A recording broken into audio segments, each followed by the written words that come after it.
What's going on, guys and girls? Good morning, good evening, good afternoon. Welcome back to the podcast. In today's episode, I am sitting down with one of my first clients as part of the Quantum Club ecosystem. That client is now a business partner of mine in Quantum Traders, and I won't give too much away, but kind of the whole thesis for the Quantum Club ecosystem began from me escaping the 9-to-5, building a lifestyle business and transcending my circumstances and living life on my own terms.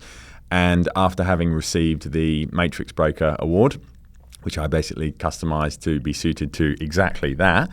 This young individual sitting before me today, I thought would be a good opportunity to have you on the podcast. Tell everyone a little bit about who you are, your story, and we'll go from there. So Elis, if you want to introduce yourself, tell everyone who you are and what you do. Thank you very much. Is this podcast number 4 as well? This is episode number 4. Number 4. That's an interesting number for me, and I'll explain why. But thank you for having me. Yeah, so Elis, I grew up as a young man in the south of Wales, and I moved to Australia when I was 11 years old with my mother and father. Very working class, business orientated family. Went through high school, not really achieving much, not really knowing what the hell was going on or what I was going to do in life. Ended up working in oil and gas in the engineering services departments for the best part of 11 years, and towards the tail end of my career, I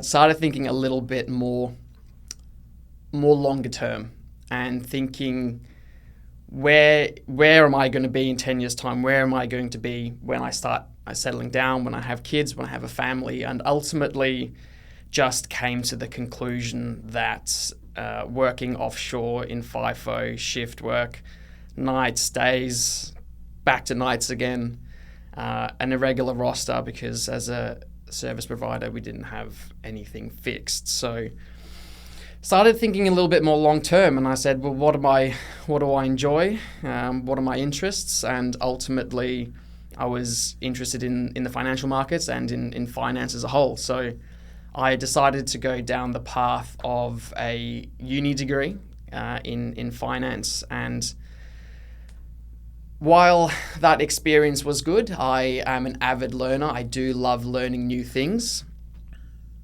When I started exploring options in the financial world, in my department, in the company I was working for, which had served me very well up until that point in time, there wasn't really an avenue for me to move into. So I kind of just was at a place where I just almost didn't know. I knew where I wanted to go. I just didn't know how to get there. And that's almost the exact same time where you started talking about your mentorship, your Quantum Club program. So having seen your story, your journey since 2018, 2019, really resonated. We went to high school together. We've known each other for a long time. And I said to myself, we weren't that different, or we're not that different. Like he's picked up something that I can easily pick up as well, and he has something to share or to teach me that I can learn. So, hence where we started our journey in the Quantum Club, and when we started to explore the realms of trading the financial markets and getting into crypto. Well, I was already in crypto, but trading it properly and not just for fun like I had done the previous 7 years. So that's my story. Where I'm at now, I trade full-time. I work alongside yourself. We work in the Quantum Traders, helping, coaching, mentoring traders on their path in bridging the gap from side quest to a full-time income. Launching a couple of businesses next year. I've gone deep down the personal development rabbit hole in the since I started with you in end of 2023, and certainly in the last 6 months, gone straight down the rabbit hole, and it's been a great experience. Cool, very good. I think I remember this comment because I said it to you early on. if you continue to treat your trading like a side business, that's all it will ever become. If you start to treat it like a full-time business, it might actually just become one. And I remember saying that to you a few years ago, and it's become a bit of a, not clickbaity, but like a tagline that I like to use from time to time. And I think the turning point for you was the minute you stopped treating it like a side business, because I say it politely, right? But everyone thinks they're a trader. Literally everyone, oh yeah, I'm a trader. I trade crypto. I do this, I do that. And it's like, if you spend a minute or two talking to them, you realize, okay, actually, no, you're not a trader. You have no clue what you're talking about. 98% of people are sitting in the side business category. And I think kind of the turning point for you would be start treating it like a full-time business, and it will eventually become one. And I was saying to you before we started recording, the hardest thing in the personal development industry is the ego blow that people get from their students. You've heard the age-old saying of the student eventually becomes the master over time. And in the personal development world, it's very difficult for people who are working in it to have their students succeed beyond, what they perceive as possible for themselves, because it's a bit of an ego check. And I said to you at the very beginning, it took me about 3 years to really find my groove with trading. I sucked for 3 years. And then it all started coming together quite quickly, and one thing led to another. And I said to you, we need to beat that. We need to do better than 3 years. Otherwise, I haven't done anything for you except help you copy what I've done. And you did it in 9 months, if my memory serves me correctly. So for those of you that don't know what FIFO is kind of the fly in, fly out lifestyle, which is very common here in Australia. If you're a young individual and you want to earn a couple of $100,000 a year, you can go and work on the mines, fly in, fly out, earn good money. Not the best working conditions, it's sometimes difficult hours, etc., but it's good money. And you were actually earning very good money at the time. And I remember, I think it was about 9 or 10 months after you started taking it seriously, you had a big win. And I forget the amount of money for the big win, but I remember you texting me about it. And it was roughly, correct me if I'm wrong, about the same as what your annual salary was. And it was in a much shorter period of time. And I remember you texted me about it, and I read the text message, and it was like this full circle moment of he's doing this much faster and much more efficiently than I did. Tick, well done. And I reflect on that from time to time, and I think about, transcending and moving away from my own ego to, if he does it faster than me, if he does it more efficient than me, if he does it better than I did, then I've actually helped and I've actually provided him with some value. And I think about that quite a lot. So what for you, question in relation to FIFO, when was it that you realized I need to leave full-time work? I'm going to have to eventually pack this in? Because I remember my own experience for that, but it's probably a very profound and surreal feeling when the penny drops of I'm going to quit my full-time job. So what was that for you? Really, it was I was in my late 20s, just turning 30, and I just basically said to myself, what does my life look like in 10 years? And I said, I want kids, I want a wife, I want a house. And having seen a lot of the older guys, the older generation in FIFO who have 3 divorces with 5 kids, and I looked at that and I said, that's not categorically not for me. What do I want my life to look like? And I said, I want to be home. I want to be with my kids. I want to be present. I want to be in good health, because working night shifts and constantly changing your sleeping pattern is not good for your health. And it's probably taken me almost 2 years to actually fix that after doing it for 11 years. So just having a bigger picture mentality was really what set me off to say, I need something better for my life. I need to start living life on my own terms. And while the golden handcuffs are real, I was walking away from the best part of a $250,000 salary. And while I enjoyed the work and I enjoyed the lifestyle, right? I think if you ask any fly in, fly out worker what the best part of their job is, they'll give you one of 2 answers, either the money or the time off. So I really understood that the best part of working FIFO was the time off. Okay, so how can I now build a lifestyle that resembles that time off while still earning the same money? And ultimately, that came down to finding some kind of business avenue in which I could have, I don't want to say minimal input because it does take a lot of effort, but maximum lifestyle with a minimal input, essentially, without sounding too lazy. And ultimately, for it was getting into trading, and that is the ultimate lifestyle tool or utility anyone can ever have. I jump on the charts for a few hours a day. I'll jump on in the morning, and I'll jump on in the afternoon during the London session, which is 4 o'clock-ish in Perth time. So a few hours a day. Outside of that, I'm currently covered in painting my house. I'm doing all kinds of other things, playing golf, traveling, just doing whatever the hell I want, really. So that was it for me, right? Just really starting to think about long term. And there was one other thing as well, is with my career in oil and gas, when you start, you have a very, very clear roadmap of what the next 5 to 7 years of your career looks like. There's training. Once you do the training, you become proficient in that training, you get a promotion. Rinse and repeat until about 5 to 6 years. And then after that, it's kind of just like you just do whatever. And for me, that actually resembled the end of my learning and the end of my growth within that job.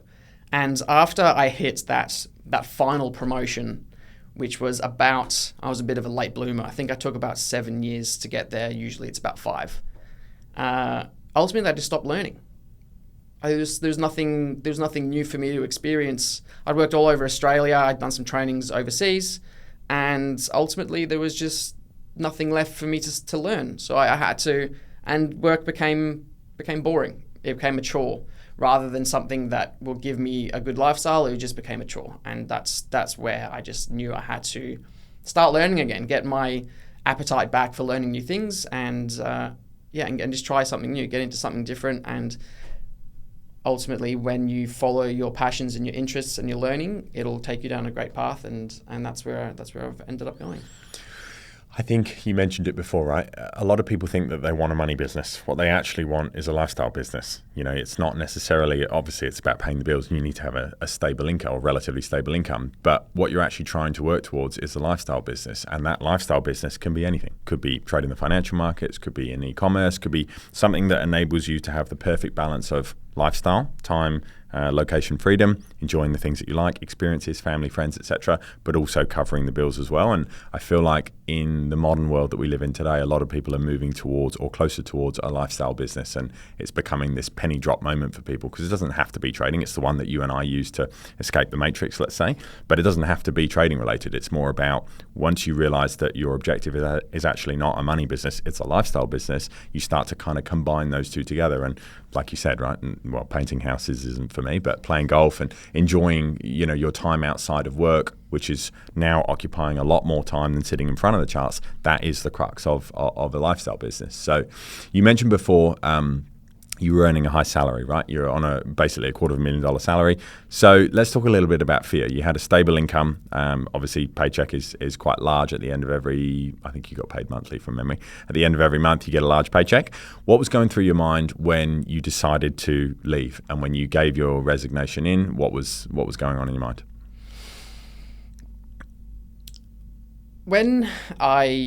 First of all, I took off all of my long service leave and my annual leave and my accrued days off.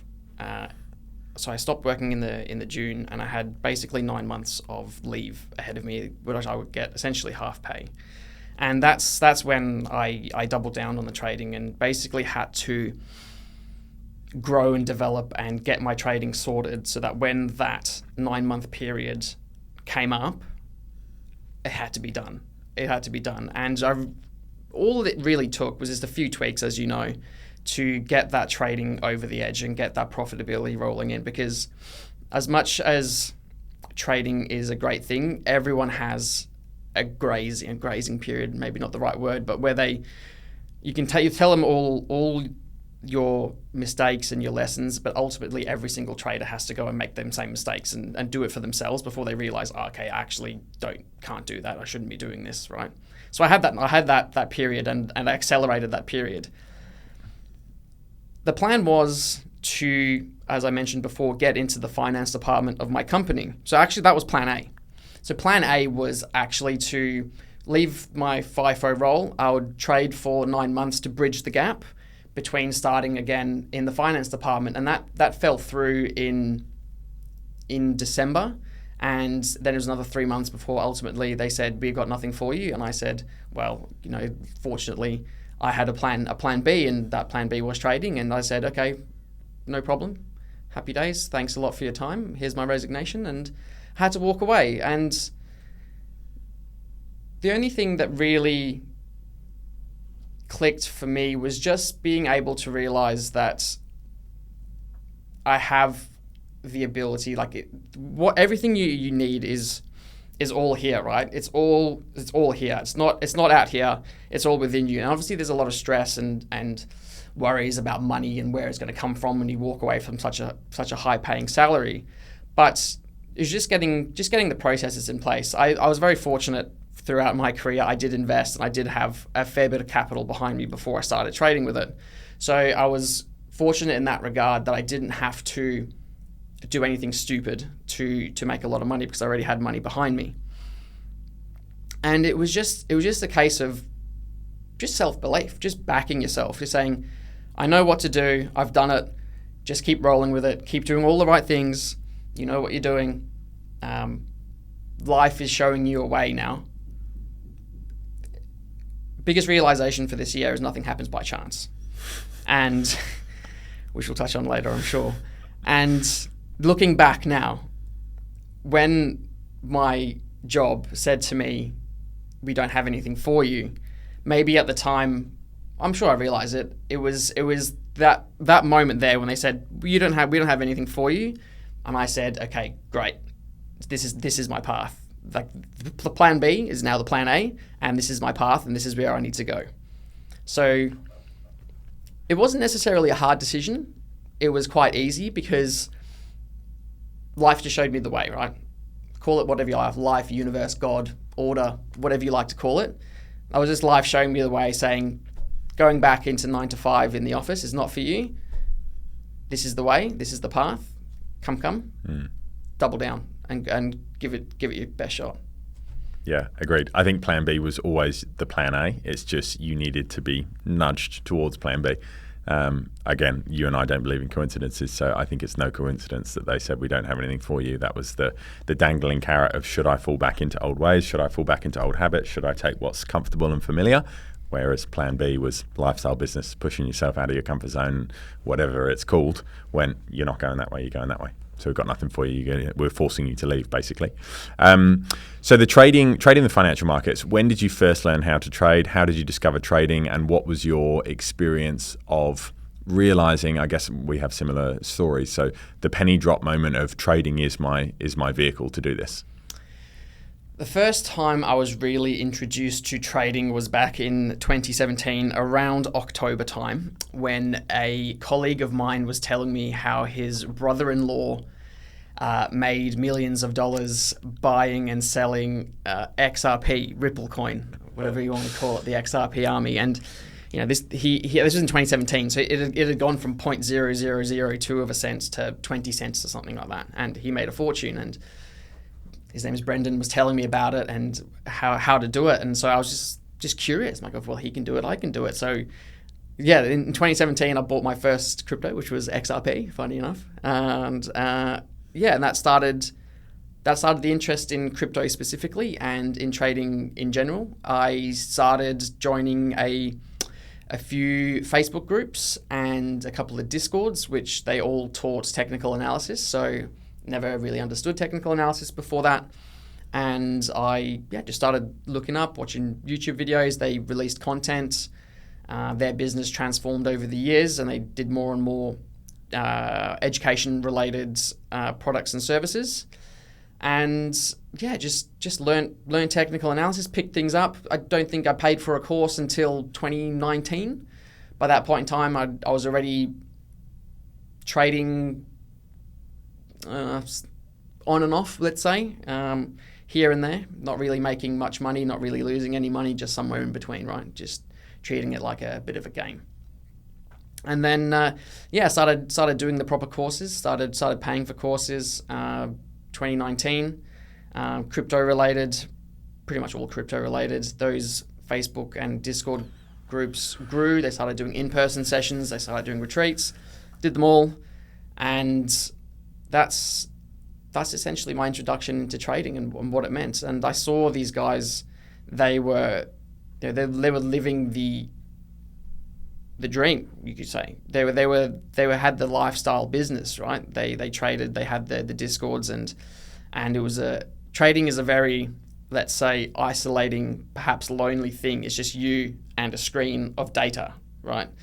So I think seeing them with their community and with the social side of things as well, it really brought things into more of like a package rather than just one single thing you learn. It gave me a bit of understanding of how to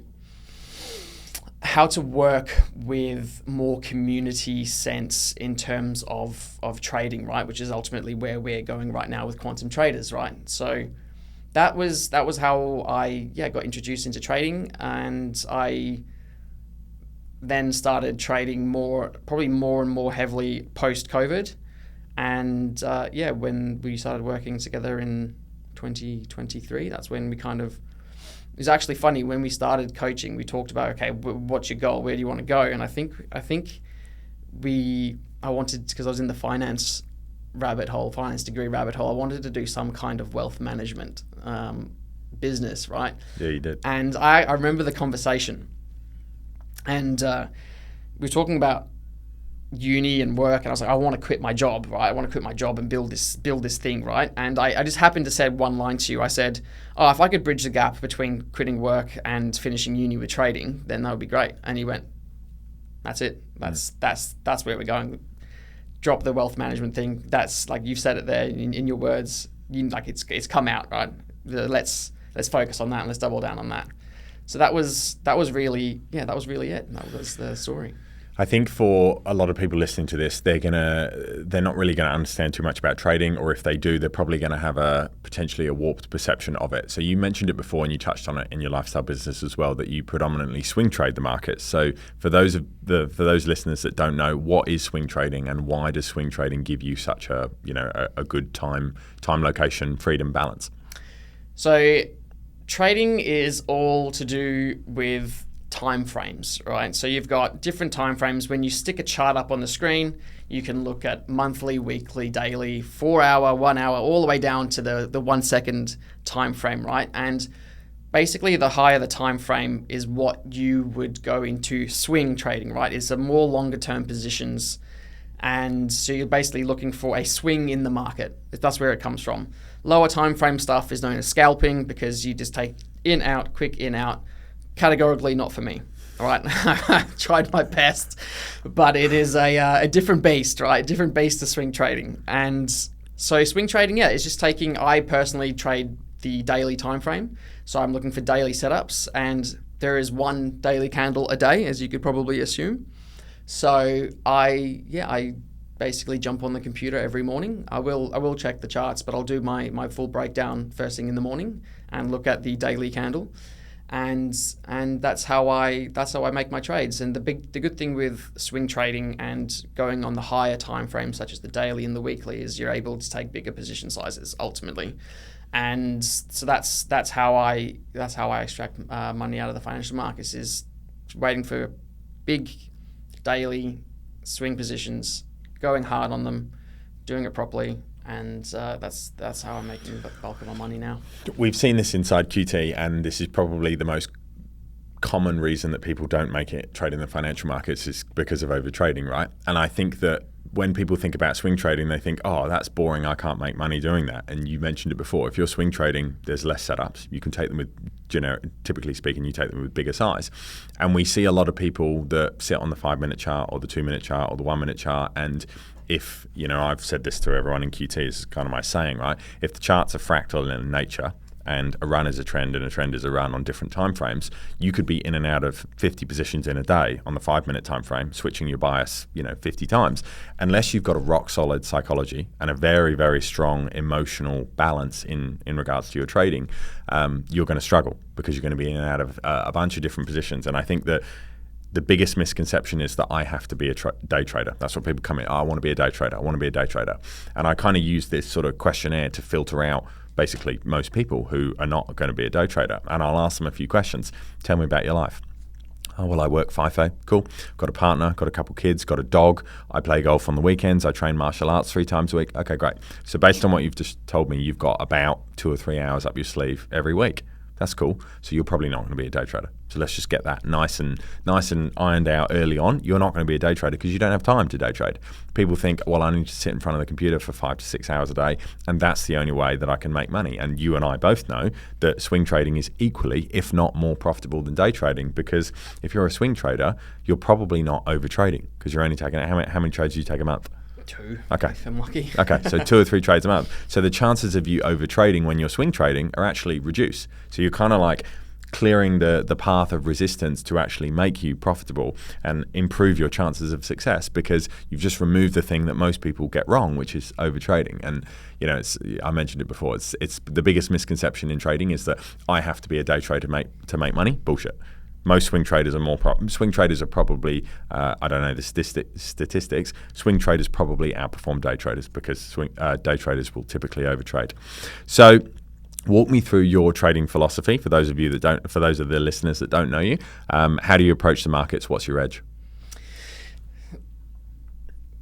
Understanding the overall picture, right? I think people get lost when you talk about day traders. Everyone wants to be a day trader, all those types of things in the lower timeframes.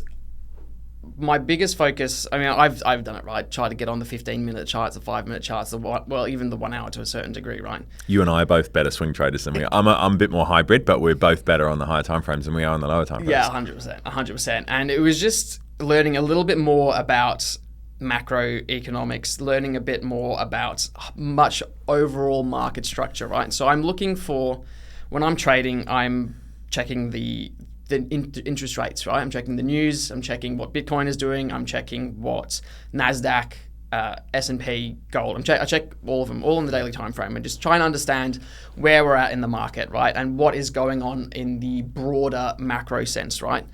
Tomorrow we have the BOJ announcement, so I'm definitely taking that into consideration when it comes to my current positions. So yeah, getting a big overall picture and then start filtering down. Okay, so I personally trade the top 20 in crypto because a bit more liquidity, bit less wicky, bit less ruggy.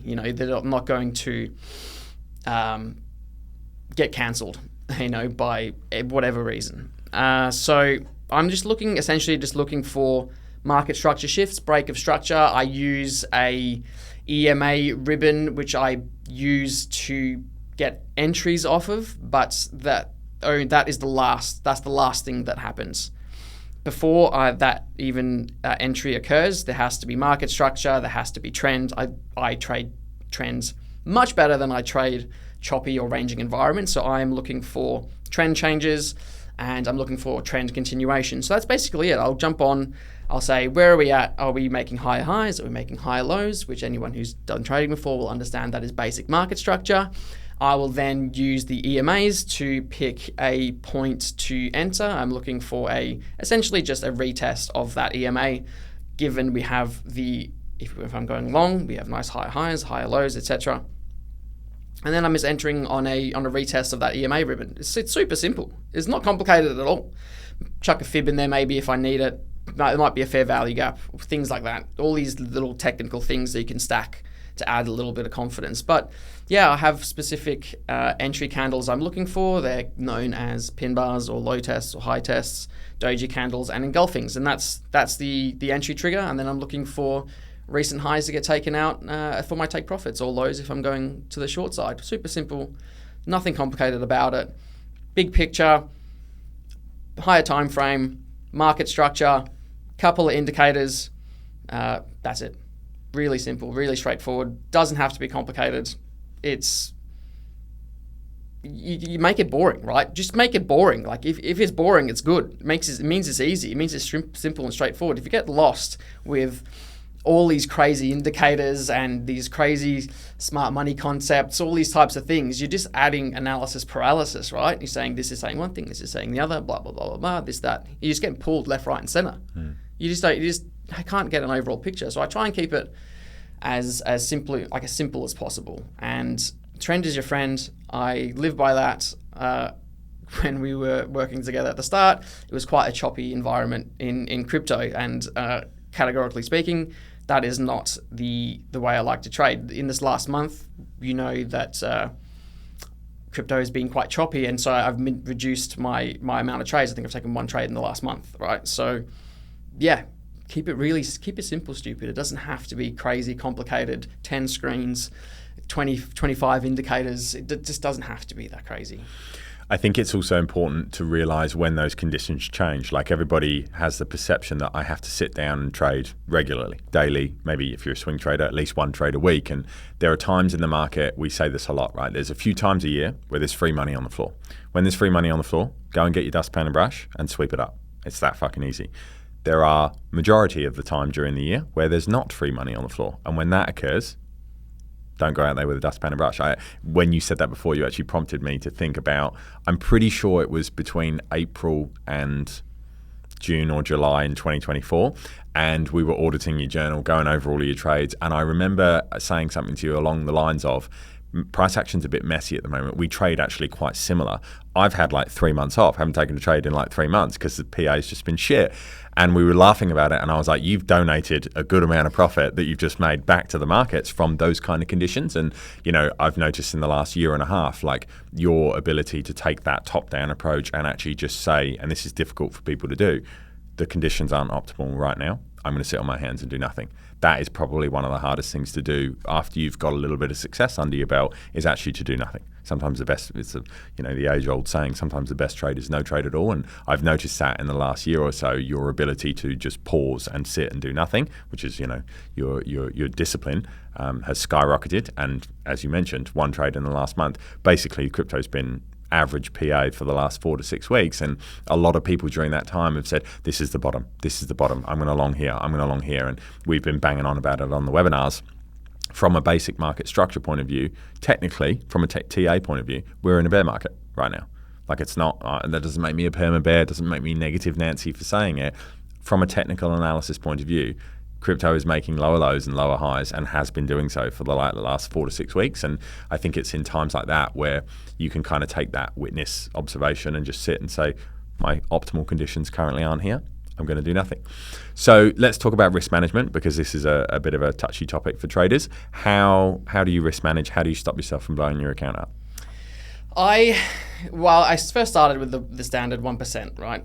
And that was while I was trading the 4 hour and the daily. And while that's great, if you're swing trading, taking a 1% risk isn't necessarily going to make you a hell of a lot of money, right? So the way I manage risk is, and I don't actually encourage anyone to do this until they've really given it the back testing and live testing, I run a hedging strategy. So I will take a daily swing position, and then if that breaks below my entry, I will start to hedge in the opposite direction. And then any further, if let's say I'm going long in a bullish market structure and whatever happens that flips against me, I will then start taking trades in the opposite direction, until which point in time the counter hedge trade is either more profitable than the long, or if I'm in a two-way position, just get out. If I'm long and I have, let's say, a 30% hedge against me, I can close that trade in decent profits, and I'll close them both out. It takes a little bit more time involvement. It takes a little bit more awareness of, like I said before, the general macro environment. And it is definitely a little bit more stressful when you're trying to manage trades too, both ways. But I found that it stops you, or stops me at least. It keeps me much more active in the markets, and it keeps my finger on the pulse way more than if I just went there, clicked enter, and then walked away. I do love being able to watch the markets breathe and understand what they're doing, and keep learning, right? I touched on it before. I love to learn, and trading this way has really given me an understanding of how markets move and how to ultimately extract the best out of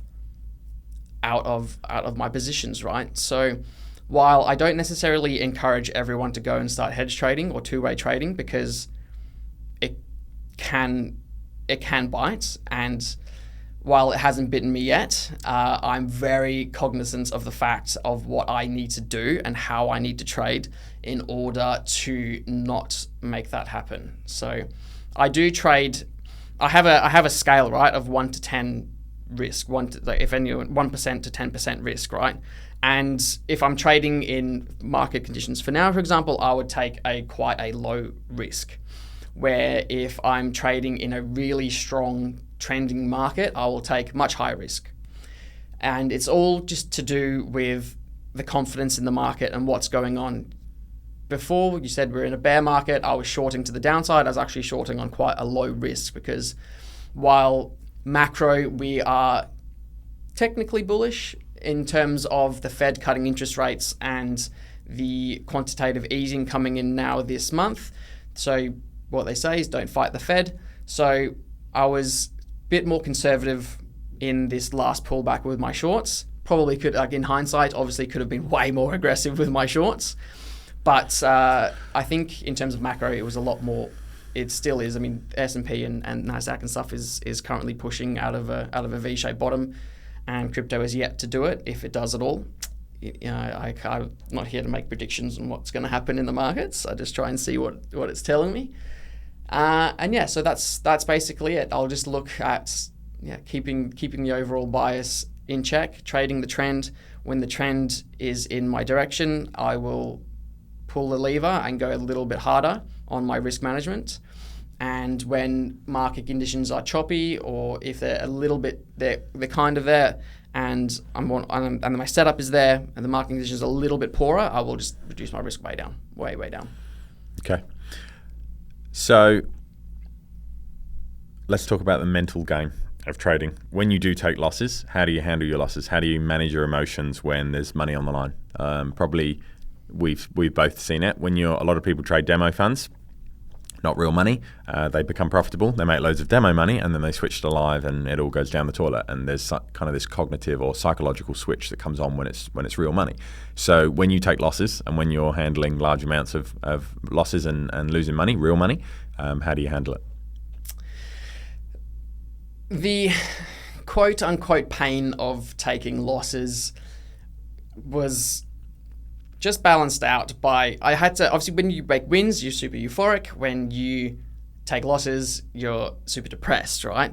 And I didn't really have to focus too much on the mental side of taking losses. Actually, what I had to do was take a bit more of a balanced approach to taking wins.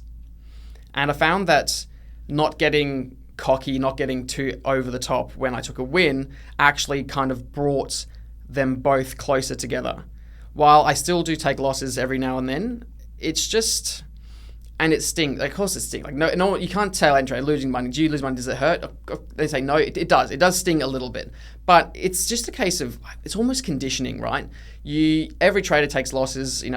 Really, realistically speaking, you can have a really, really good strategy, but as soon as you press that buy or sell button, it's going to be 50-50, right? Realistically speaking, and it's just a case of conditioning yourself. As my account grew, and as my risk, in terms of dollars, increased in terms of my account size, it's just a conditioning, right? It's just a conditioning. Okay, I'll start off my trading journey. I'm taking $100 risk. I start making money, or I start losing money. That $100 goes down to maybe 80, maybe it goes up to 200, and it just comes at ebbs and flows, right? And you just have to come to terms with the fact that taking losses is just a part of doing business and trading. The only thing you have to pay for is your TradingView subscription and your internet, right? Essentially. And you just get conditioned it, right? Once you start trading $200 risk, you start making a bit of money, you start taking a $300 risk, up, right? And it just keeps going and grows with your account. And it's just a case of getting used to it, getting comfortable with it, and not dwelling on it, right? I think people only reason they hate taking losses is because they know they fucked up, right? They took a shit trade, they didn't follow their plan, and they did something that was maybe out of character for them. And that's when the losses sting, right? If you are trading your strategy to the T, your I's are dotted, your T's are crossed, and you can say, this is my thesis, this was my trade plan, I stuck to my trade plan, but my thesis was wrong. At the end of the day, the market had different ideas, and my thesis was wrong, but I stuck to my trading plan and I stuck to my strategy, that loss is not going to sting very much at all, because you're not going to beat yourself up about it, right? I think it's just the case of being able to objectively look at it and really understand it is just 50-50 with a bit of risk management. And as long as you stick to your plan and you don't break your rules and you stay disciplined, the losses they won't sting as much, and you won't get so emotionally caught in the losses. It's only when you break your rules and you beat yourself up, that's the only reason. I believe that you would, get caught up in the bad negative headspace of taking losses. Yeah, I agree. And the losses at the end of the day, in the trading world, the losses are just the cost of doing business. And we say this all the time, right? Like, we're not in the e-com business. We don't have stock. We don't have a factory. Well, I don't have 100 staff. You don't have any staff. Like, trading is actually an extremely lean way to build a lifestyle related business, because your costs in the trading world is what? Like, we've got fancy desks set up and some expensive monitors. Sure. What else? No staff, no overheads, no marketing budget. We've got, as you said, TradingView subscription. So in the trading world, realistically, your costs of doing business are your losing trades. At the end of each month, which you should be doing if you're auditing those losing trades, as you would auditing your own business, how did we go this month? You don't have a marketing budget to review. I don't have staff KPIs to look at. Did I follow my plan? Did I trade in accordance with my style and my strategy? Yes or no? Did I make mistakes? Can I reduce those for next month? And over time, it's if you can reduce your costs of doing business, your profitability goes up. And I think that's hard for people to come to terms with, because we're conditioned to always want to pull the lever and be right all the time. And in the trading world, you're going to be wrong. If you have an average risk to reward of 5-1, you could be wrong 60% of that's not what I would want to do, but you could be wrong 60% of the time and still make money. And that's the hard thing for people to come to terms is you're going to take losses. Your losses in the trading world are your costs of doing business. And that's just the way it goes. Yeah, and like any good business, you want to increase or decrease your bottom line. 100%. You want to cut your losses. Yeah. Be as efficient as possible, and when you reduce your losses, you reduce your cost of doing business, your profitability goes up. It's just like any other business, really. Yeah, and we bang on about this all the time. You would audit your own business. Let me sit down with the marketing team. Let me sit down with the product development team. Okay, what about your trading? Let me sit down and audit my trading this month. How can I reduce the amount of errors that we're making and increase the profitability? So if someone's working 9 to 5 right now and they're listening to this and they want to use trading as their way to escape the matrix, let's say, given your recent award, seems fitting to use the terminology matrix. What's your advice? Where should they start?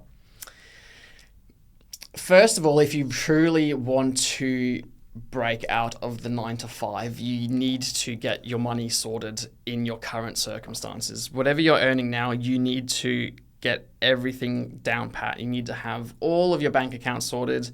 You need to have multiple bank accounts for whatever it may be, holidays, uni, food, rent, presents for the misso, whatever it may be. You need to be super, super disciplined with your banking and your money as it currently stands.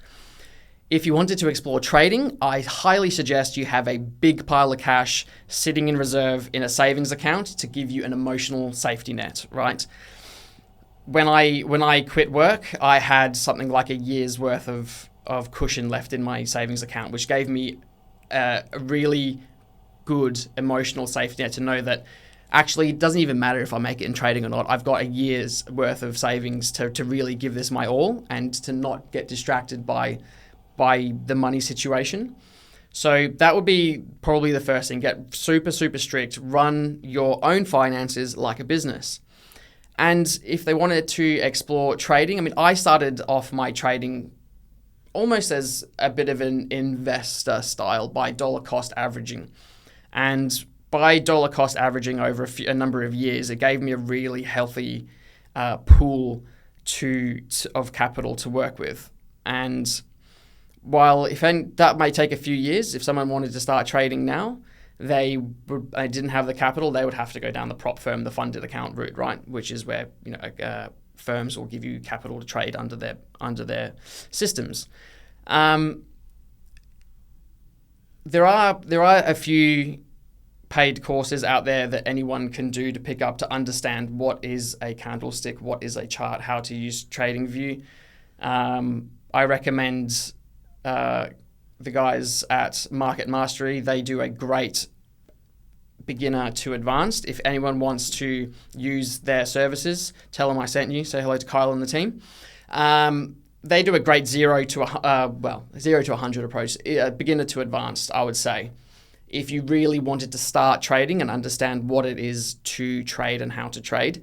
If you didn't want to pay for a course and you wanted to go in a bit of a slow burn, I would say just jump on YouTube, jump on AI, whatever it may be, and say, look, this is currently my lifestyle. This is how much money I have to work with.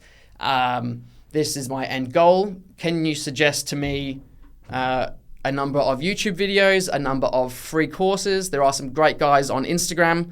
You can just go and follow, and they show their strategy throughout the thing. They all have paid courses, right? They all have paid courses or mentorships or whatever. But just follow those guys on Instagram. Subscribe to their YouTube channels. Just see what it is, because everyone wants to trade, right? Like, I'm having more and more conversations these days with friends and friends of friends. Like, I'd love to trade. I want to start trading. How do I start trading? And just to get started with the free stuff. Easy, because then you understand, actually, is this for me or is this not for me? And the last thing you want to go doing is dropping 10K on a course, going, fuck, this isn't for me. I've just wasted 10 grand, right? So just grab a demo account, grab a YouTube subscription, follow a few people on Instagram, type in trading trades on Instagram. There'll be so many people come up. And just start dabbling in it. Jump on a demo account, start dabbling, understand buy and selling, shorting, longing, and just treat it like, well, not long term at the start. Treat it a bit like a video game. Like, you want to explore the options, you want to explore the tools, you want to upgrade your weapon, right? So you want to upgrade your strategy, you want to upgrade your technical analysis, right? And just start. Like, people just put things off, right? They'll watch the YouTube videos, they'll do the courses, but they just never really get started. And ultimately, it doesn't matter when you're trading a demo account, it's fake money. Just give it a crack. Just give it a crack. See if it's for you.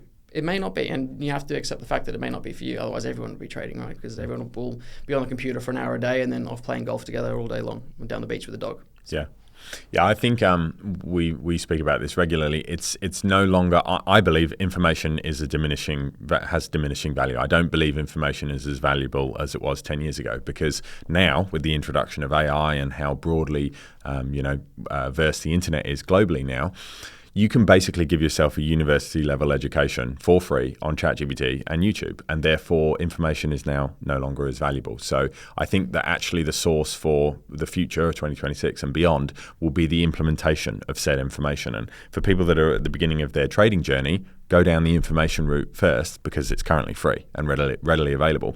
When you get up to a glass ceiling, and let's say you've traded for a couple of years, you've had a bunch of different strategies that you've tried, and you've sort of wet your whistles, so to speak, but you're hitting a wall, then you move across from information to implementation. And I genuinely believe that information no longer has anywhere near the value it had before. Where the real source is the implementation of said information. And in the trading world, and as you mentioned, after you've dabbled around for a little bit, get to a point where you reach your inertia point, your glass ceiling, then you're going to bridge from information to implementation. And that's when you can look at, okay, now I need to start investing in things and getting in different circles and bridging the gap between having a bit of a poke and a play around to starting to take it seriously. And I've said this to a lot of people that I've spoken to about quantum traders, is if you think that we're going to teach you what a candlestick is, you can get that for free. That's easy. When you reach your inertia point, if you've got a little bit of experience under your belt and you're hitting a glass ceiling, then that's a better fit for you, not the beginner stages. So the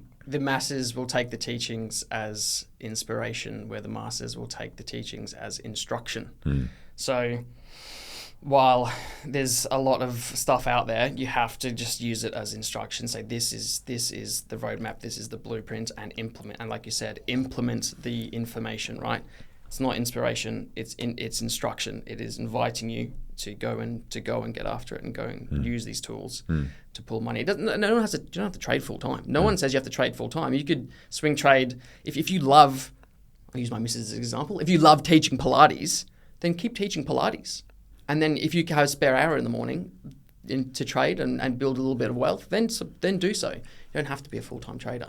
Lifestyle business. So I want to switch gears a little bit. I want to talk about health. So I've watched your health journey over the last couple of years. You mentioned it before, FIFO worker. You were also working night shift, which for anyone listening to this, it doesn't matter who you are or where you come from, working night shift is not good for you. It's not good for your circadian rhythm, and you were sort of in the trenches of that when we first started working together. You're currently in the best shape of your life. I've known you. You mentioned it. We went to school together, so I've known you for over 15 years now. This is the best shape I've ever seen you in. What was your health like during the FIFO days, and how has it kind of evolved over time?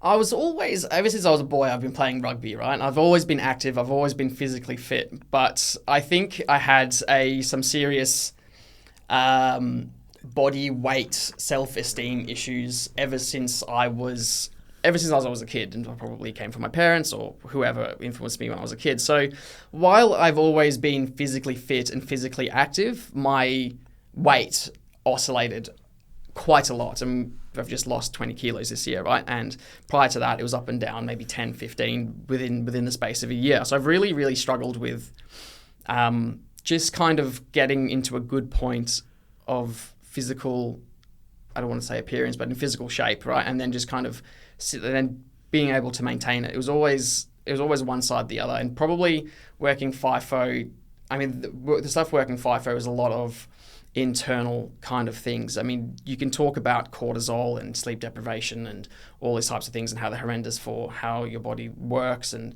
putting on weight or even losing weight if you're too stressed with all the different hormones is going to kill and all that kind of stuff.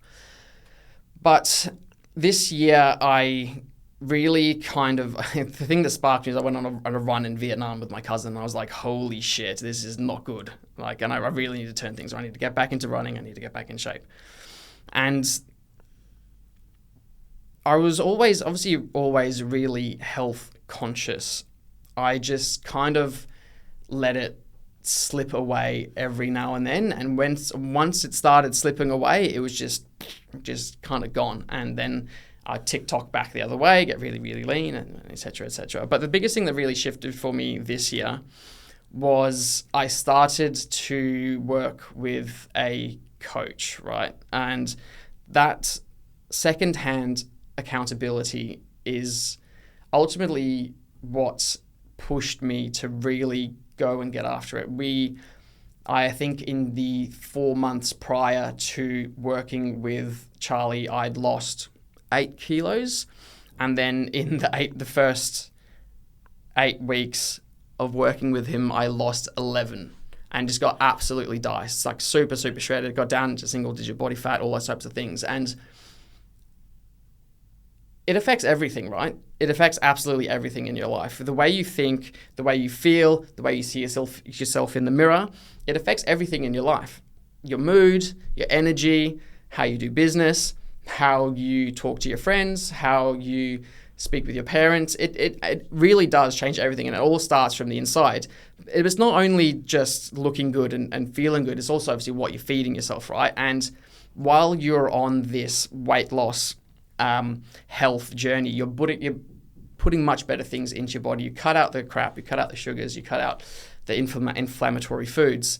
And so then everything else just starts working way, way better. Your brain works better, the brain fog's gone, your anxiety and depression, they're all gone because you just feel so much more energetic, and you just don't have time for that shit, right? Because you're just on the move, you're on the go. I've got to go do my run, got to go do my gym, got to go sauna, ice bath, etc., etc. So yeah, the biggest pivot for me was working with a coach, but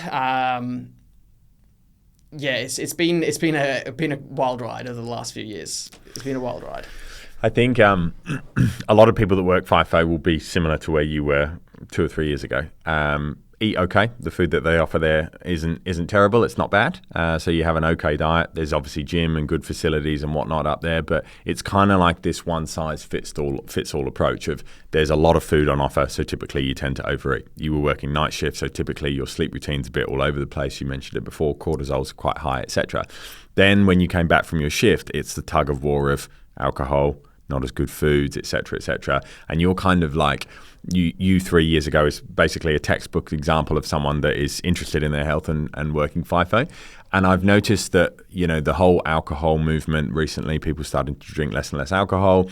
Eating well and like really eating properly are two very different things. And I've noticed maybe the last 2 or 3 years, you've gone from like stereotypical FIFO category guy who's like not unhealthy, but you're doing all the same stuff that everyone else was doing in FIFO, to now like properly physically optimized. And I think for people that are listening to this that are maybe working FIFO, like there are a few key changes that you can kind of implement pretty quickly to reverse some of the not reverse the aging process, but slow down your rate of age deterioration, reduce your inflammation, etc. What were kind of some of those key factors early on in your FIFO working journey that started to move the needle away from I'm healthy and eating well to physically optimized?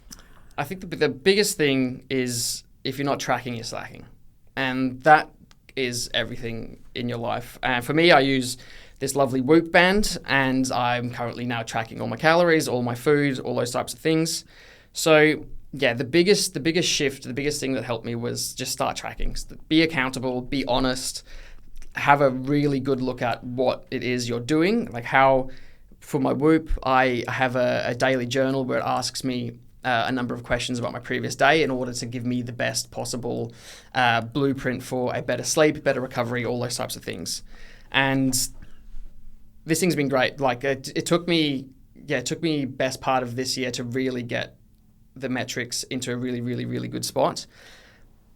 But the best things you can do to really get your health is all the free stuff. Like people want to spend all this crazy money doing all these crazy tests and taking all these crazy peptides, but the best things you can do are free. It's get your sleep sorted, make sure your room is dark, get it air conditioned, make sure it's nice and cool, make sure you're going to the bed at the same time, waking up at the same time, start your morning with a lot of sunshine, a big glass of water, exercise, run, you want resistance, you want cardio, put in good foods, nothing processed. If it's got more than 3 or 4 ingredients, throw it out. All that stuff's free. Eat organic where you can, eat grass-fed meats where you can. I think as a species, we always want to, not just in the health world, we always want to add more, do more, be more, buy more, acquire more, eat more, etc. But actually, the free stuff is, okay, well, what can I get rid of? What do I need to remove? What can I delegate? What can I automate? What can I eliminate, etc.? That's actually much easier, and the path to resistance is, less cloudy when you go down that avenue. What can I get rid of? And I think for FIFO, a lot of FIFO workers, it's inflammatory foods, not enough exercise, alcohol, sleep routine. They're all cheap. You'd actually save money. Not that I'm everyone should stop drinking alcohol immediately, but like for a lot of FIFO guys, coming home, getting on the beers is reverse. Most guys also drink when they're at work too, which doesn't help. But one of the things I have for my Whoop band is, have you drunk alcohol today? Yeah. And it was the number one thing that ruined my sleep. And I didn't drink much. I maybe have like 2 or 3 beers. Last year I went 3 months sober. This year I've done the whole year sober. But during that time last year, it was my number one factor that affected my recovery. By far the worst one over anything else. Like I could sleep a few hours a night without alcohol. It'd be better than one night with a couple of beers. Yeah, 100%. I was having this conversation with someone the other day. I think alcohol is a dying industry.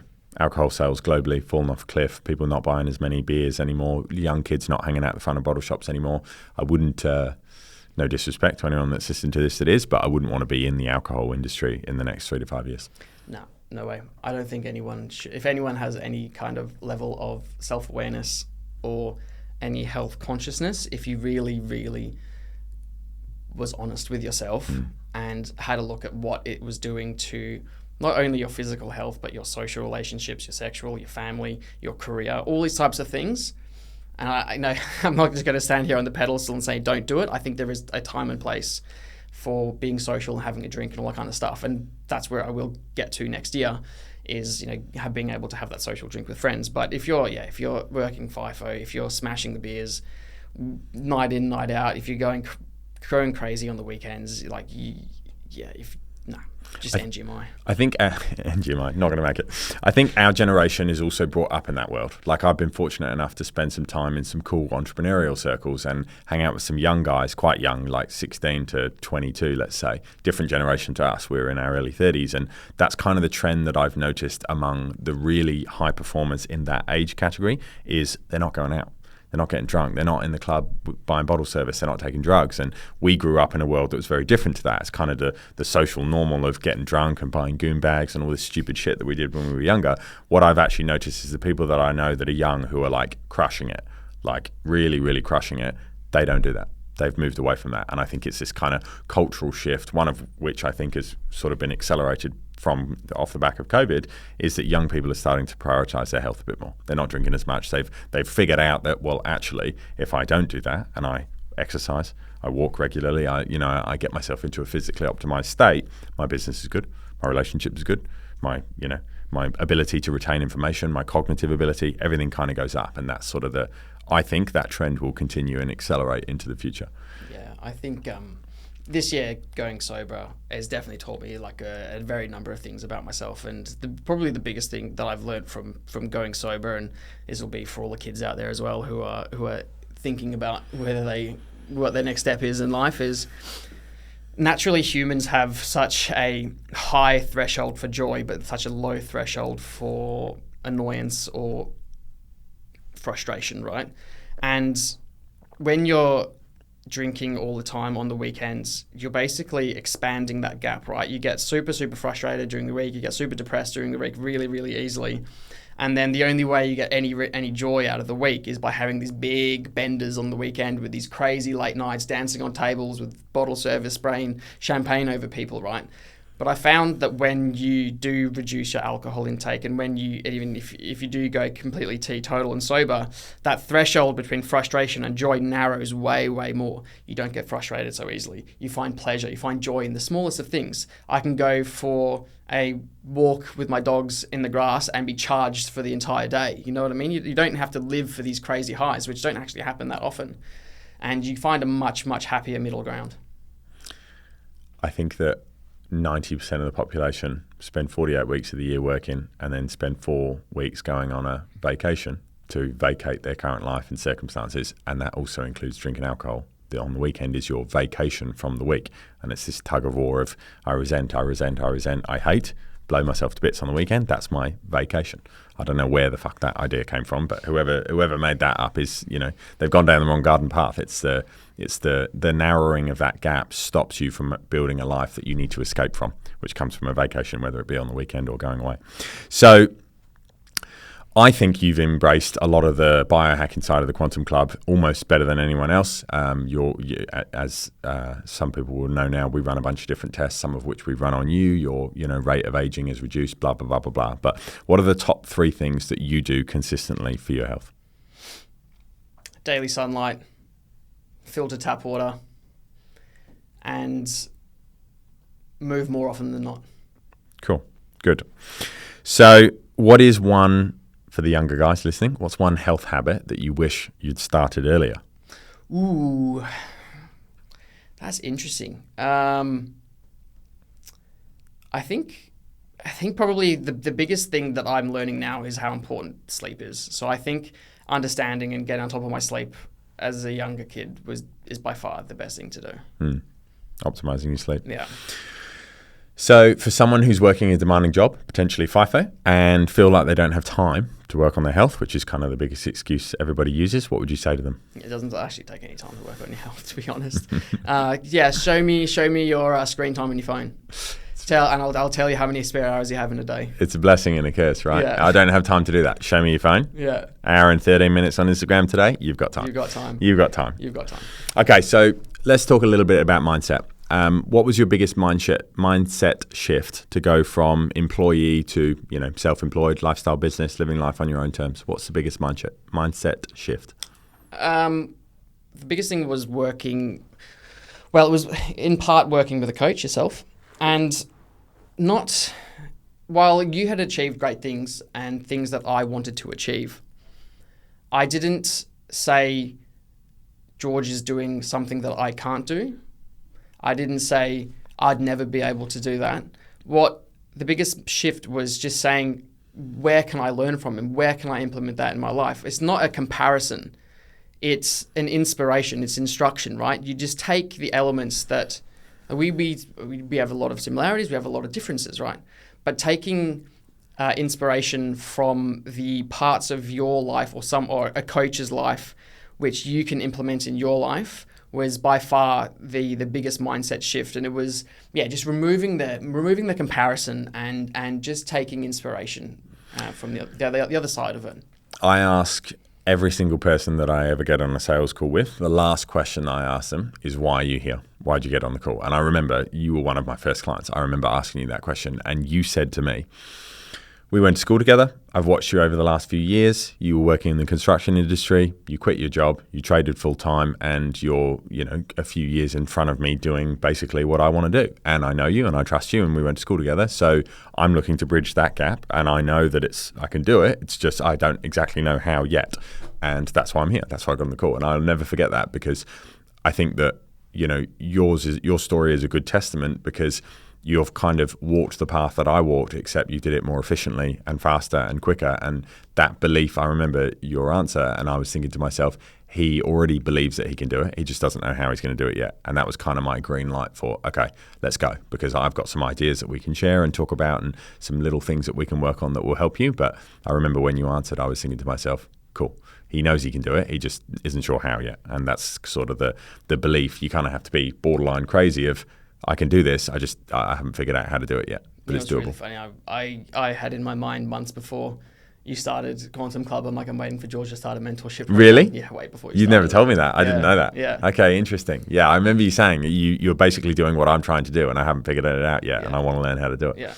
It's very cool. So when you first decided to leave FIFO, I would imagine, as anybody does, you would have experienced feelings of self-doubt. How do you manage those feelings of self-doubt? I mean, we all experience it, right? I experience it all the time as well. How do you overcome those feelings of self-doubt? You just have to flip the script, right? You have to change your perspective. People say, I can't do this because. Well, you should do this because, right? And I'll just give you a super easy example so people know what I'm talking about. Oh, I can't do that because of my kids. No, you need to do this because of your kids. You need to do this for your kids, right? And whenever I experience these feelings of, self-doubt, trying to withdraw a little bit, I just have to really be objective and say, actually, I can do this and I need to do this because of whatever the situation may be. Some people may say, I don't want to do this because I don't have the money. It's like, you need to do this because you don't have the money. And it was just a complete changing of the perspective. Okay, I'm feeling the self-doubt. Let me just sit with it. Why is this happening to me? Okay, yeah, that's the answer I'm looking for. Okay, now we come out of doubt, we come into confidence, and you just got to get going. Just get cracking. Take the next step now and get moving. I think the self-doubt fear is also a derivative of, what if this doesn't work out? But it's like, well, what if this does work out, right? We spoke about it at the Christmas party. Like, everybody's like, oh, I'm scared of failure. That's actually not what you're afraid of. Everybody, myself, both of us included, knows the feeling of failure all too well. It's a feeling that maybe you've experienced in your relationships, in your finances, in your physical health.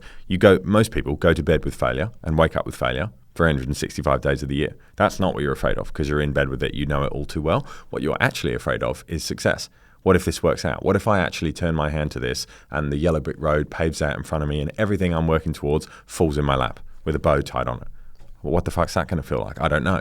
I don't know that feeling. This one I know. It's familiar to me. But the unknown and the fear of succeeding is what a lot of people struggle with.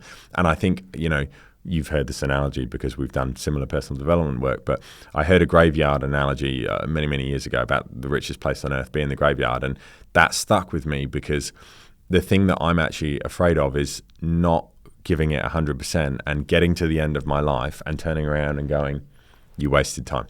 Like, I would rather, it happens to me all the time, I would rather try something, have it blow up in my face, lose money, cost me some sort of health setback, etc. I would prefer that and sit down and say, that's okay, I gave it a go. I would rather that than the feeling of regret at the end of my life of, I could have done more, I could have been more, I could have had more, I could have said yes more, I could have turned things down more, and I didn't. That frightens the shit out of me, and I would prefer to say, let's try it. And if it doesn't work, and for me, that self-doubt is sort of a derivative of all of those things. And the way that it doesn't mean you become a yes man, especially when you do a bit of personal development work, you become a yes man. You want to hump everything. Yes, yes, yes, yes, yes. It's not just about that, but it's about not allowing the feelings of, self-doubt, fear of success, fear of failure to get in the way of trying things. Yeah, I think that it takes a certain level of self-awareness to be able to realize that, because what you talked about, the fear of success, is actually probably really deeply sub or unconscious feeling, right?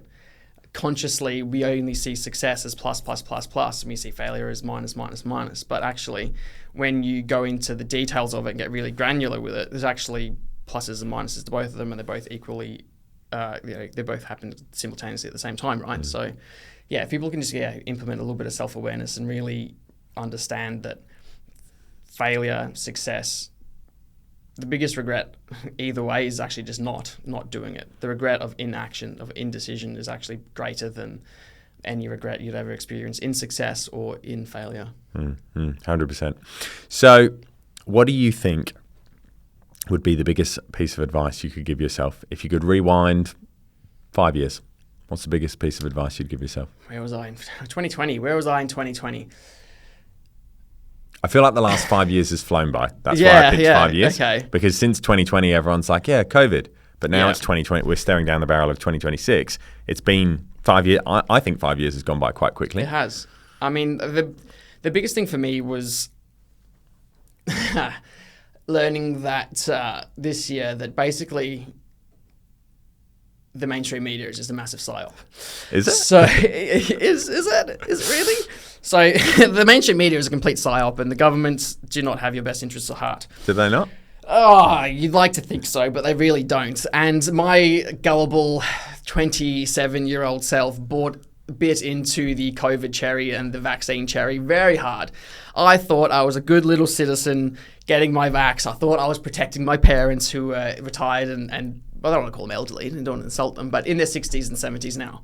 And so I thought I was doing the right thing, right? I thought I was a goody two, I'm not necessarily goody two shoes, but I thought I was doing the best thing because I didn't have the sense of autonomy that the people who were anti-vaxxers they're not really anti-vaxxers, they were just probably more intelligent individuals, more sovereign individuals. So, I mean, very specific to what was happening in 2020, I would just say to myself, just have a little, go a layer deeper. Just go a layer deeper than what this media, this narrative is, and just try and, I want to say, follow the money, right? You can get a lot of understanding when you try and follow the money in any kind of scenario.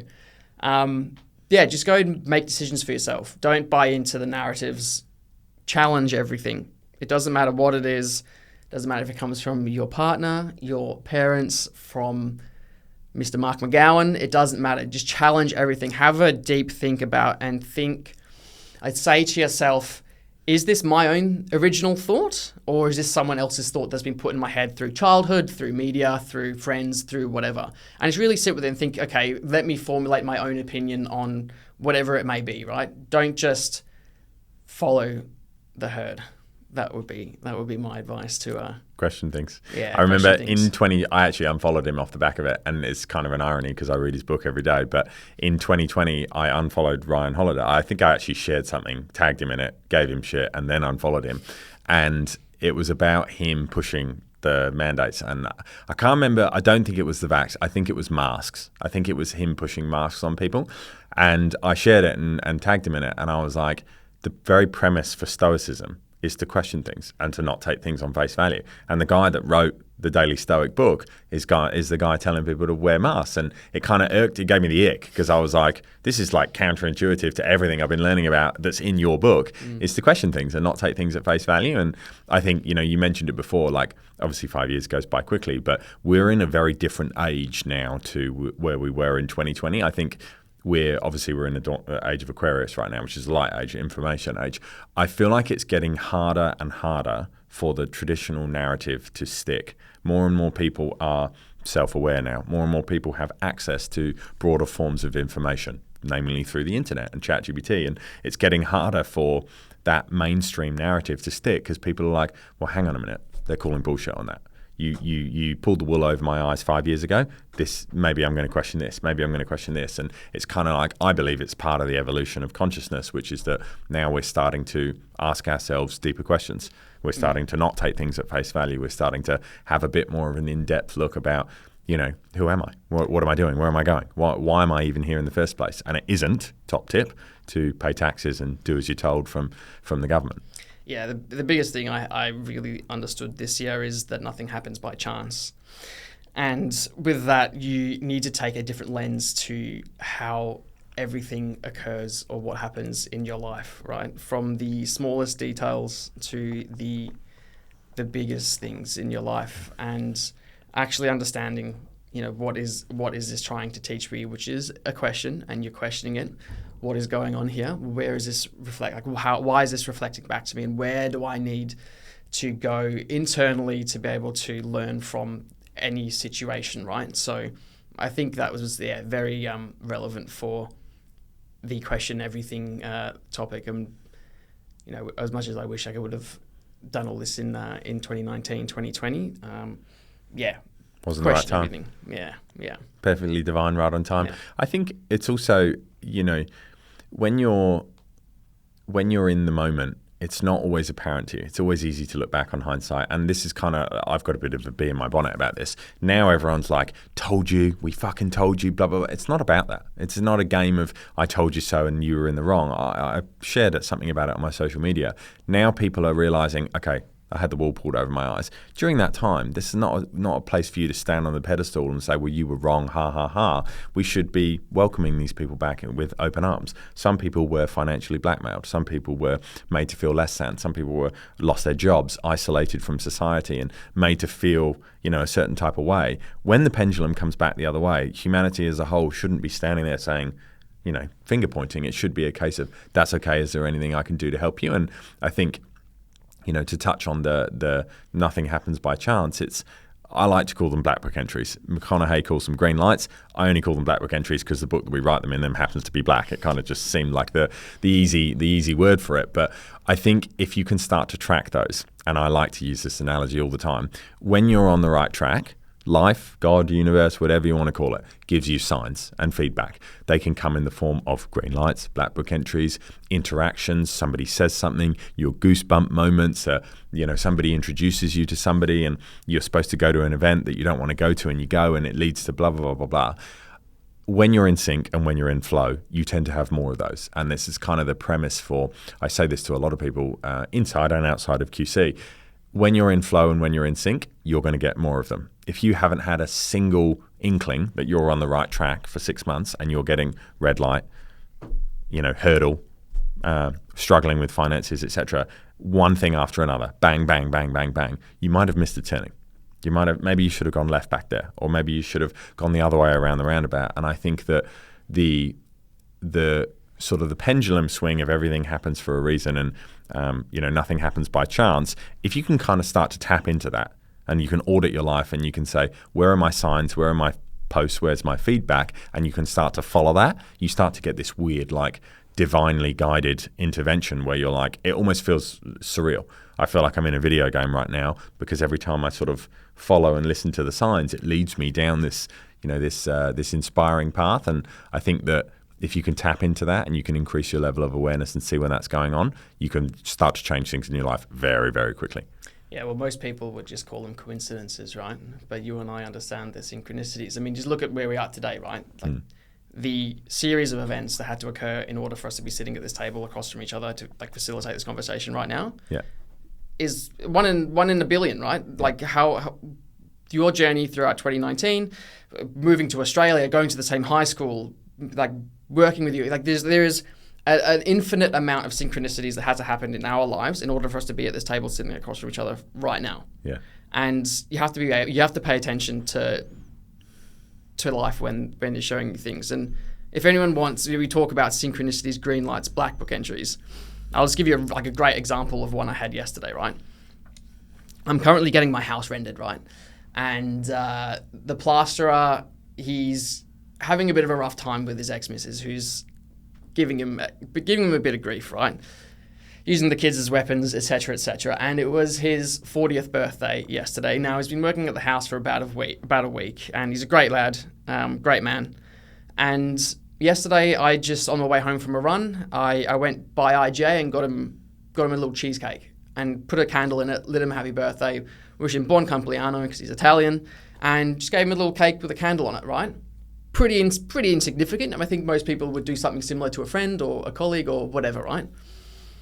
When he finished that day, he went to go pick his kids up. He called me from his car and he said, I woke up this morning dreading today. I didn't want to be there. I didn't want to get out of bed. I came to your house and you gave me that cake. I don't think you understand how much that meant to me. He's like, I don't think I would have got through today if you hadn't shown me, a bit of compassion today.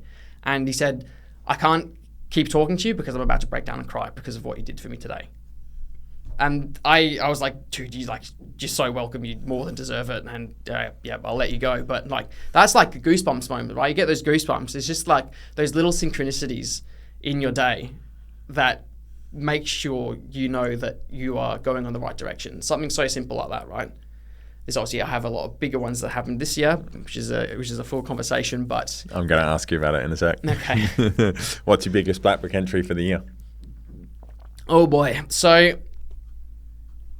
this is a big long-winded story, and I'm sure it's the one you are trying to ask me about. When we started working together prior to that, let's go from the very beginning.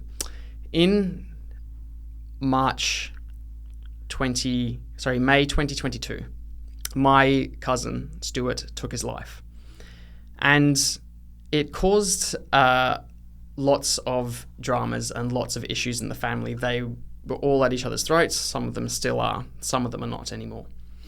Now, a year and a half later, you and I started working together in the Quantum Club one-to-one mentorship. And a year later, in September 2024, we went on a breathwork retreat. It was a retreat, right? We went on a Quantum Club retreat. We did breathwork in that retreat. And during one of the breathwork sessions, I had the visualizations and I had the feelings, and I saw my cousin Stuart in one of these visions. And I said to him in this breathwork session, I said, I'm not ready to forgive you for what you've done because of all the hurt you've caused in the family.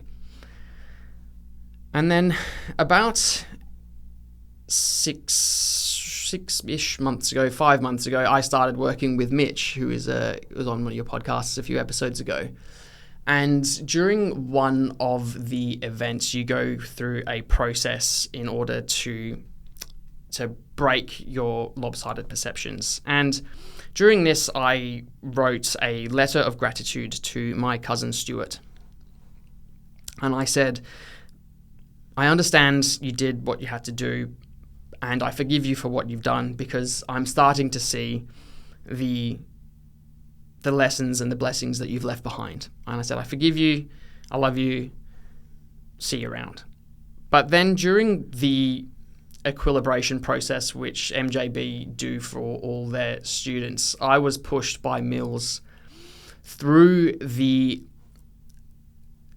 experience I'd had when my cousin Stuart was absent from another one of my cousin's weddings.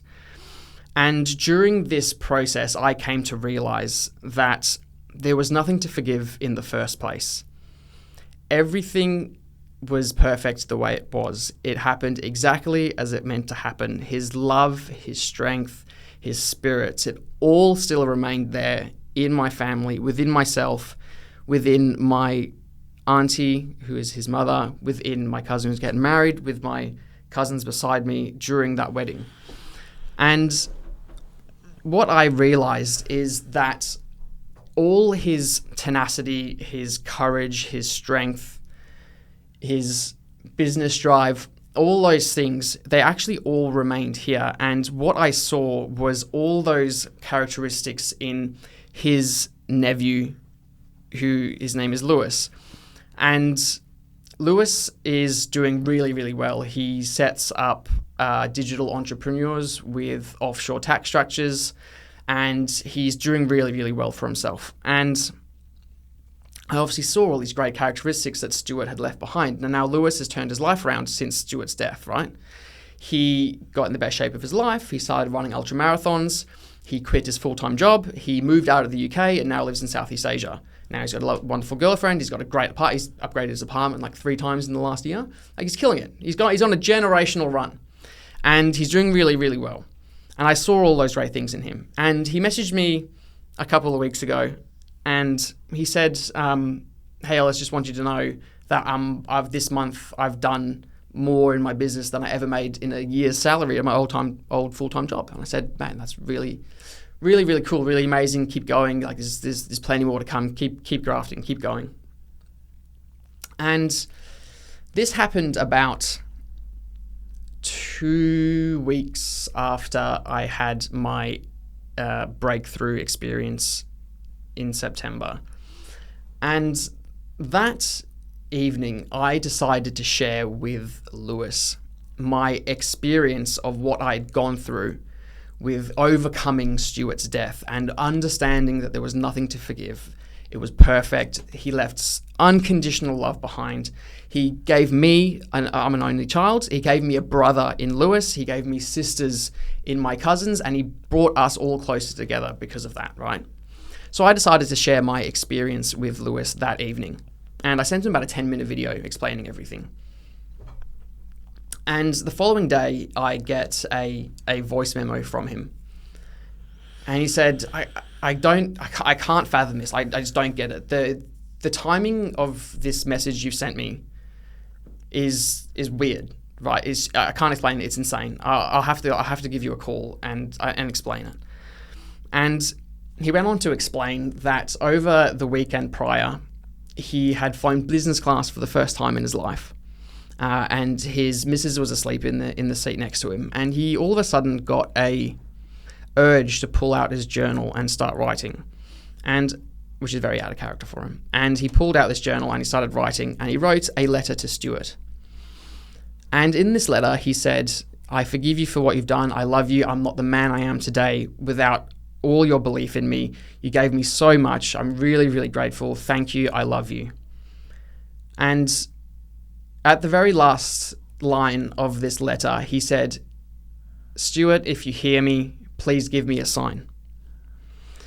And that was less than 48 hours after before I decided to share my breakthrough with Stuart.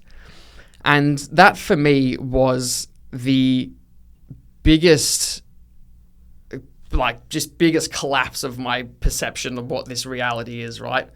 It gave me a very, very clear understanding of what God is, right? And how it is a divine order to everything. The synchronicities. I don't think people realize the synchronicities that had to happen in our lives in order to facilitate that message coming from beyond the grave to be delivered to my second cousin, Lewis, that Stuart was still around. He's still here. He's still within him. He still believes in him, still has his strength. The events that had to occur in order for that to happen is not a coincidence. It is all perfect. There's the divine order to everything. And that blew my mind. It blew my mind, but it gave me the biggest realization this year, which is nothing happens by chance. No such thing as a coincidence. No such thing as a coincidence. I had a good one the other day. It's much smaller than that. We went to a cafe, and this isn't going to take anywhere near as long as your story, even though I'm not very good at telling short stories. We went to a cafe, elderly couple sitting next to us. I had Delana and Theo with me, and the elderly couple starts talking to us about the baby. And then we ended up talking about basically everything that I'm interested in. We talked about business. We talked about trading the financial markets. We talked about escaping the matrix, not being in the 9 to 5. We talked about Theo. We talked about our decisions about what we were going to give to Theo at childbirth, et cetera, in regards to vaccines and things like that. Rabbit hole, like this unassuming elderly couple. Then we started drifting towards like spirituality and consciousness, and like I relayed the story about what I asked the OB about the soul inhabiting Theo's body and when that occurred. I don't know how the fuck we ended up on this topic, but we did.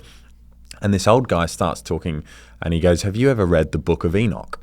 And I said, you know what's funny? I haven't read it, but I know what it is, and it's been on my to-do list for quite a while now. It's, for those of you that don't know, it's sort of some of the original scriptures. You've got the Anunnaki tablets, you've got the Sumerian texts, Dead Sea Scrolls, etc. The Book of Enoch is said to be a derivative of some of those original writings, sort of some of the oldest writings in existence. And the Book of Enoch kind of gets shunned away from the traditional religious concepts for a variety of reasons. You can do some research on it, but he mentioned the Book of Enoch, and when he said the Book of Enoch, I got like goosebumps on the back of my neck, because I was like, this old guy who just is the most unassuming bloke ever sitting at a cafe next to us has just randomly struck up a conversation with me, started talking about the Book of Enoch.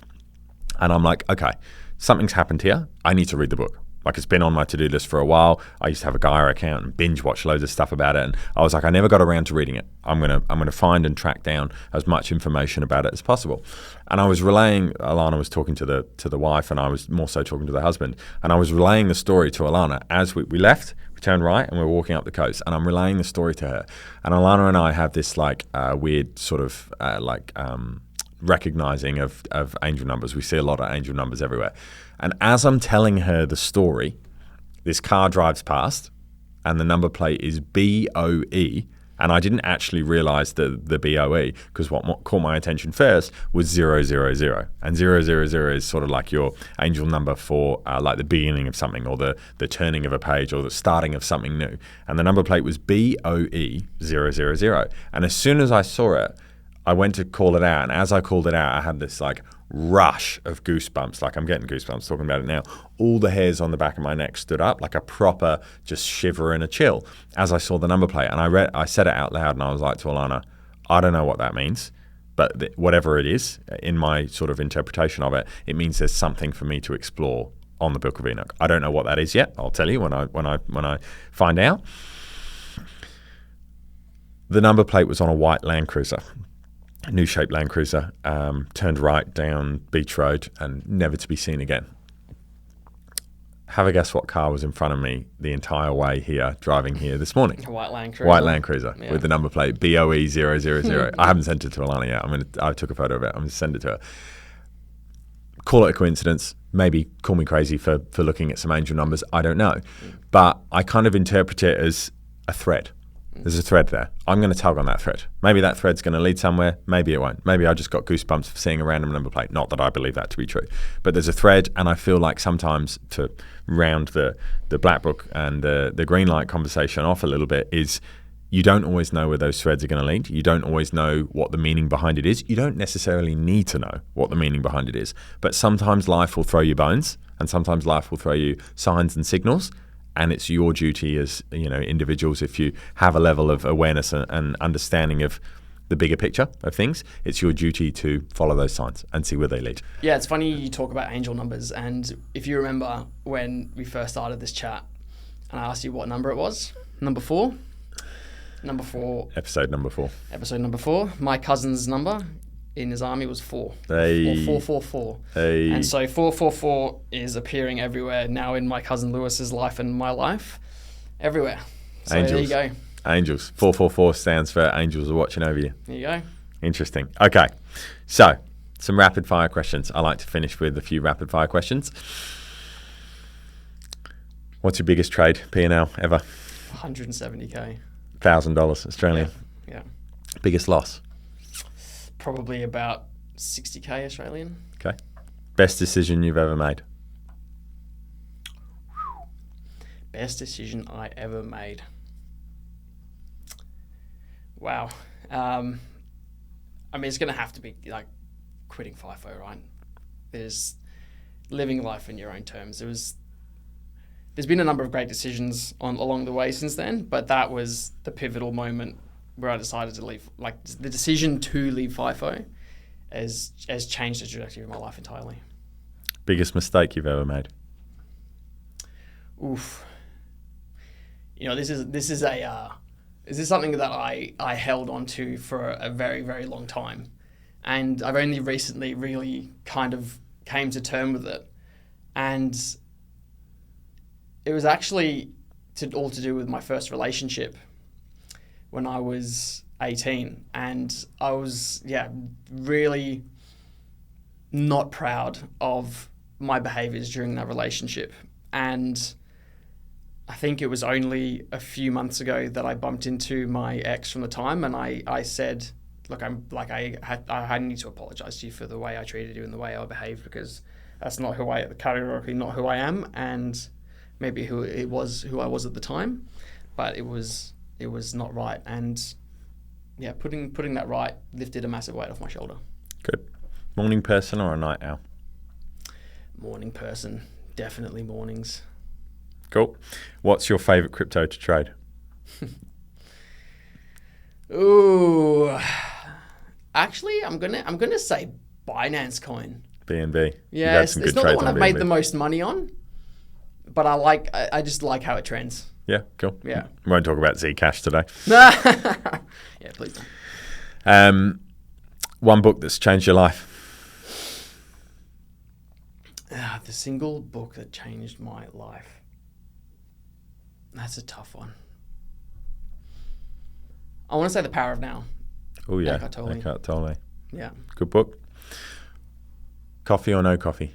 Oh, coffee, mate, all day. What is the best biohack that costs nothing at all? Fixing your sleep, going to bed and waking up at the same time is the simplest thing to do. In the trading world, what's more important, strategy or psychology? Psychology. If you could only give one piece of advice to someone who is stuck in the 9 to 5, what would it be? You need to look at your long-term vision, your long-term goals. You need to sit with that person and understand what it feels like to be said person. And then you can go and reverse engineering everything you need to do in order to be able to reach that goal. Good. What's next for you? What's on the cards for 2026? 2026. My 2026 is summed up in 3 words, and that's fuck you money. So good. That's what next year is all about for me. Cool. So at the end of every podcast, I ask everybody the same 3 questions, and I'm going to ask them to you. First question is, if you could give the audience one piece of advice from your life, what would it be? Challenge everything. Cool. Question number 2 is, what's the most profound experience you've had in your life, and would you be willing to share it? I already did. That experience with the equilibration of my cousin Stuart was the most profound experience of my life. The equilibration itself was the most profound experience of my life, and then the conversation with my other cousin Lewis was then the second, like the next best profound experience of my life. Cool. Relinquishing that. And number 3, what's the greatest thing that somebody else has ever done for you? It can't be one. It's not one particular thing, but the support I get from my parents is, I can't put a price on it. It is second to none. They're like, it doesn't matter what it is. They're there. They'll be there today. They'll be there right now painting the house. Whether it's they're painting the house, if I ever needed financial support, they were always there. Their love is the greatest gift that I've ever received. Cool. Anything else you want to say? I think that's it, Georgie boy. Congratulations on podcast 4, mate. Thank you. Do you want to tell everyone where they can find you? They can find me on my gram. I share bits about my life. Elis Narbeth. Yep. ELISNARBETH, if I can spell that correctly. Yeah, that's it. And next year as well, we're starting our wellness hub. So that will be called Prodigy. So you can find us there in approximately March 2026. Cool. What is it? It's a sauna ice bath facility for contrast therapy. It's a bit more than the sauna ice bath facility. It's going to be. If the plans end up like I think they're going to, it'll be a bit more than that. It'll be a bit more than that. There'll be Pilates, there'll be massage, dry needling, all the rest of it, all health focused. So nice. Yeah. North of the river, Prodigy. North of the river. Watch this space. Watch it. Cool. Let's crush it in 2026. Bosh. Bosh.